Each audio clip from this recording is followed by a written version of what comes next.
Okay, I want to make this video for Pastor Joe Fox and his people. Yeah, from what I've seen, you guys are setting up a little survival retreat out in the woods. It's based on those camper trailers and RV type things. What you've done is you bought a bunch of low end, which makes sense because again, it's not your permanent residence. It's going to be a place to go to. If shit hits the fan, you want a place to go to where your group is together, which is very important. And you're setting it up with those low-cost trailers. Okay, now here's the thing you probably have figured out is that there's some rot in the wood, in the frames. They're not insulated very well from the factory a lot of times. This is a low-end trailer when it was new. There's not top of the line. They all have some insulation, but sometimes not a lot. Something I learned from a guy who had lived in his trailer full time for a while was he had rot, he had some deterioration in there. We were talking about the paint choices that I've gone through with the mildew resisting paint. I made another video about that. I want you to watch it. This expanding foam, though, is pretty rigid stuff. This is something that's cured. It's actually pretty rigid, pretty strong. It's obviously not really strong before it cures. Okay, it comes out of the can, through the tube, goes through there. So when it expands, it's really looking for free empty space. It's not nearly as likely to develop a lot of strength while it's expanding. So what it's made not to do is get injected into a space, start to expanding, and then warp it out of shape.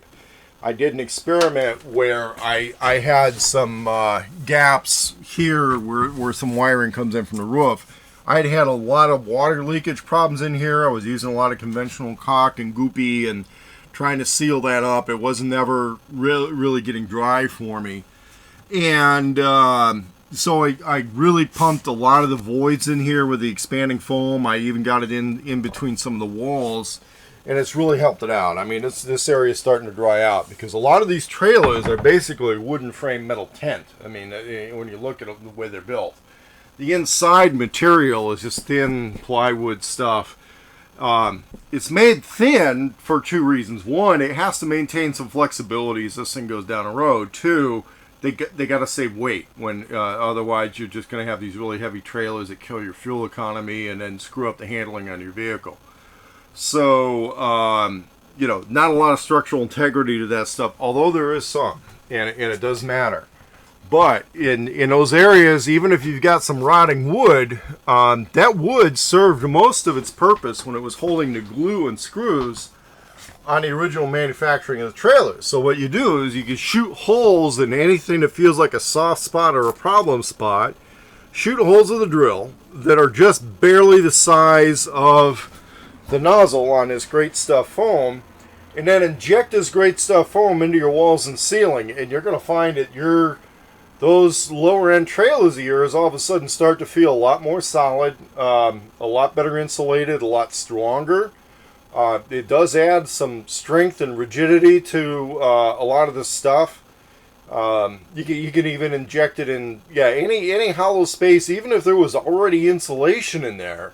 A lot of times that's just your pink fiberglass insulation that, it can compress and kind of deteriorate a little over the years, although it won't deteriorate that much. When you shoot this foam in there, it presses it up to the edge. There's still a lot of airspace, a lot of R factor in that. But this stuff doesn't really want to let water in. And it floats. And it's really good for sealing that stuff up. And then the other thing, if you watch my other video about what paints to use, you want to think about that mildew-resistant paint and the polyurethane paint that's normally used on porches and floors, because the stuff is highly waterproof and it will seal things up. And that's what I had in here. I had an old raggedy trailer. The only issue that I did not have in this trailer when I bought it, that it seems like a lot of you guys are having with yours, is the rodent issue. Now, I have a lot of storage food in here too, but you'll notice that I'm really careful to use the kinds of packages that are very rodent resistant. Those are cardboard boxes with metal cans in them. Okay, rodents just don't, you're not going to get into that. There's, these are kind of a plasticish bottle with these cooking oils in them. In theory, a rat could chew into that, but he's gonna have trouble with